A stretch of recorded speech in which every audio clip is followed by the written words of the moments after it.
disrupts my coronation. Coronation, Starscream? This is bad comedy.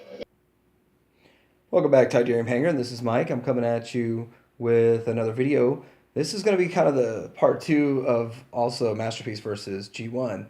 But I'm also want to talk about best options right now for the Decepticons from the 1986 movie series and then season 3.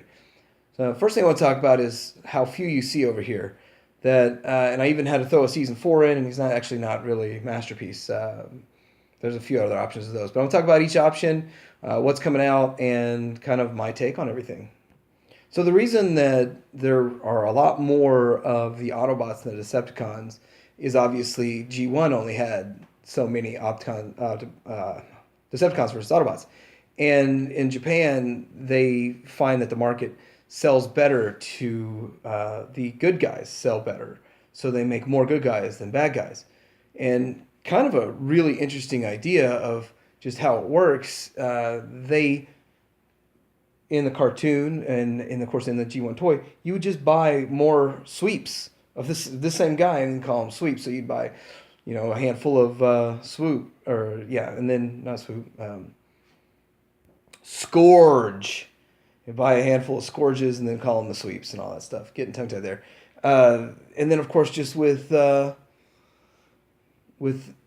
cyclonus, you'd buy cyclonus and then he had his armada. So kind of an interesting little take there, but really makes your shelf look bare, but it's actually a plus in the end, and I'll tell you why. So I first want to start talking about Galvatron. Now this is the DX9's Tyrant. First to the market, was a good option. Actually, almost a great option. Two problems. Of course, I like to point the problems out first. Is the shoulder pieces here move with the arms, when the arms move. They're not static. The arms be able to move and those shoulder pieces stay in place. The other thing is the feet. And just the way the feet look, it just, he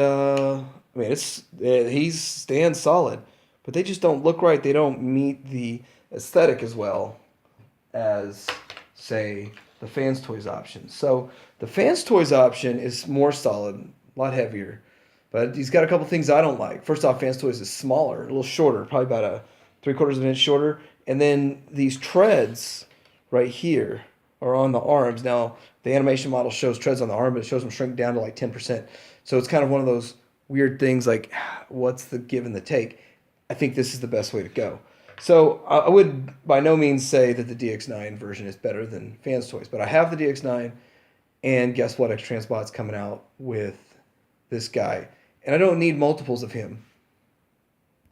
The other thing I want to say about the DX9 Tyrant is that the price hasn't dropped as drastically as you would think with Fans Toys coming out with theirs.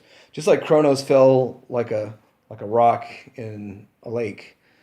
This guy's still staying up there, between the 130 to 150 range, and he came out with like 165, and then even the online retailers are still selling at 160, although they're trying to get 180 or so out of Sovereign, the Fans Toys. Next, I want to talk about Scourge, and I'm actually pleasantly surprised in this guy. It's interesting. I don't know what's up with the pink nails. That's animation, but it's weird. I felt that he was a little too short, in my opinion, just based on the toys from back in the day. But I think he actually does fit the bill. And here's the other cool thing. So Fans Toys is going to come out with this guy, and they're going to come out with Cyclonus. So the other companies that come out with these same ones, you can get multiples, and it'll be their Armada or their sweeps or whatever.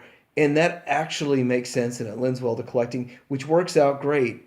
So, hey, there's only 4 characters, but you've got different models. The same way with the Insecticons, which I may do an Insecticon video one day.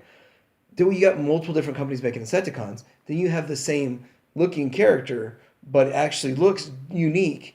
So it makes a little bit more sense in the realm. Now I like this Cyclonus. This is X-Transbot's Elagos. And then we just looked at Andreas. Elagos is big. He's tall. He's got a lot going for him. There's a lot of little gimmicks. He has been prone to have a few weak points that break. There's a little questionable, like, why is there a piece sticking out there? I don't know, but I got mine both new. And I paid about a 138 a piece for them, 133, 138, something along those lines. Yeah, I think it was 133 each. Had ordered them from China, and it took over a month to come in, and that's just where it is with it. And so when Fansways comes out with theirs, theirs might be a better version, and then this guy's in the background as his Armada. So that's just kind of the way it's going to play, and I think that's really a good option. Now I don't have any third parties of this guy, and I've Sixshot is a really cool character, and I think Titans Return did a good job with him. And obviously the third parties go above and beyond and beat what the general Hasbro release. But I threw him on my shelf because he looks kind of fun and he fits really well.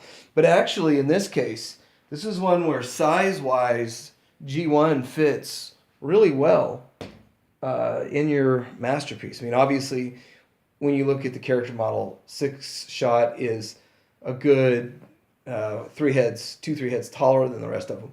But for my display purposes, that's kind of what I'm going for. And he works out. He looks good. Put him in the back there. He kind of blends in. Next, I also want to talk about, if you've seen this, I saw this thing online, and I was thinking, man, that's pretty cool. I'd like to have one just to have it. And it's only like $12, $13, so let's give it a shot. And I think he looks pretty cool. I think he kind of fits the bill. Obviously, he's too small, but he's there. So next, I kind of want to get into the G1 versus section of this. And as you see, Cyclonus should have been every bit as tall as Galvatron, and Scourge should have been a little bigger, or Galvatron should have been smaller. Either way, they just didn't fit in scaling. And as kids, we knew that. We understood that. We just let our imaginations make up the gaps that toy makers left. But I just kind of thought it'd be kind of a cool way to show the differences there. And with the modern era and the masterpiece, they're getting the scale really well. And most of the releases, depending on the different companies, even with different companies, still kind of stay at that scale and use MP10 as the scale. I prefer 12-inch still, but I don't live in that world, and that world doesn't exist anymore. So anyway, this is a Tidarium hanger, and I'm coming at you with this video. If you like this, let me know. I'll make more. Tidarium hanger out.